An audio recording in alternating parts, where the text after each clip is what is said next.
siyempre, manloloko ka nga naman, dapat mabait-baitan mo. Tuloy!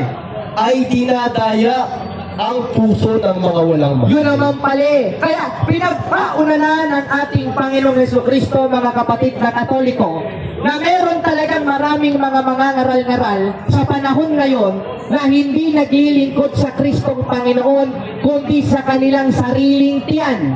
Ano teknik nila? Sa pamamagitan ng mabuting pananalita. Gaya ng naririnig natin ngayon, pero hindi ko sinasabing siya. Mainam na talumpati.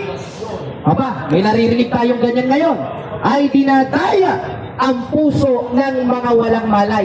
Sino itong mga nandadaya ng puso ng mga walang malay? Pari ba ito ng simbahang Katoliko? Basahin natin, kapatid na GB, sa 56:11 hanggang 12 ng Isaiah. Yung malakas, basa.